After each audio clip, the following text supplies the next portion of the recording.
Guys, ইতিমধ্যে viral হওয়া সামিয়া খান মাহির এই কালো লুকটা দেখে সোশ্যাল মিডিয়ায় সকলেই হতবাক। তো এখন কথা হচ্ছে গিয়ে রাকিব হাসানের বোন এবং বউ মানে হচ্ছে গিয়ে ঋতু হাসান আর অন্তরা, তারা তো সব সময় হেভি মেকআপের সাথে থাকে। তাহলে তাদের চেহারাটা আসলে কেমন সব কিছু জানাবো আজকের এই ভিডিওতে। তবে তার আগে রাকিব হোসেনের যে নতুন ব্লগটা আসছে ইউটিউবে, তার তারিখ কিন্তু রাকিব হোসেন নিজেই জানিয়ে দিয়েছেন।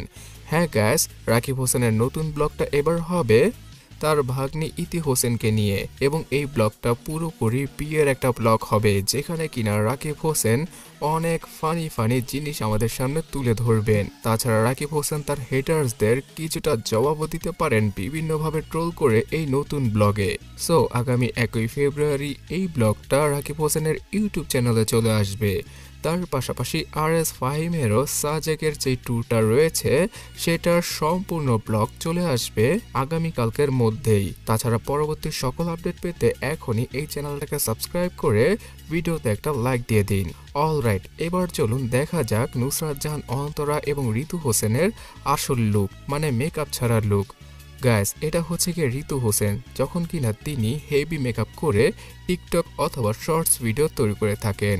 তার চেহারাটা কিন্তু আসলে সুন্দর, দেখুন বাস্তবে এত হেভি মেকআপ না করলেও তাকে ভালোই লাগতো। কি বলেন আপনারা? অবশ্যই কমেন্ট করে জানাবেন।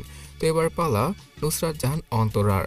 তার এই মেকআপ ছাড়া লুকটাও কিন্তু মোটামুটি ভালোই, আর তার ফেসটা অনেকটাই গোলগাল হওয়ায় দেখতে কিউটি লাগে। তো আমার মনে হয় না তাদের এত হেভি মেকআপ করে ক্যামেরার সামনে আসা উচিত। নর্মালি তারা ন্যাচারালভাবে অনেকটাই সুন্দর। তবে সামিরা খান মাহি, যিনি কিনা এখন অনেক বেশি ট্রোল হচ্ছেন তার এই হাত দিয়ে মুখ ঢাকা নিয়ে, সেটা নিয়ে নতুন করে কিছু বলেছিলেন এবং সেই জিনিসটা আমি গত ভিডিওতে আপনাদের জানিয়েছি। বাট এখন কথা হচ্ছে গিয়ে সামিরা খান মাহি নিজেই আলোচনায় থাকতে চান, আর তিনি বারবার তার ফেসবুক পেজে বিভিন্ন পোস্টের মাধ্যমে হেটার্সদের জবাব দিচ্ছেন। তো এই হেটার্সদের জবাব দেওয়ার মাধ্যমে তার এই সমালোচনা কিন্তু থামছেই না, উল্টো মানুষজন এখন সবাই তার বিপক্ষে কথা বলছে। তো এই নিয়ে আপনার কি মতামত অবশ্যই কমেন্ট করে জানাবেন।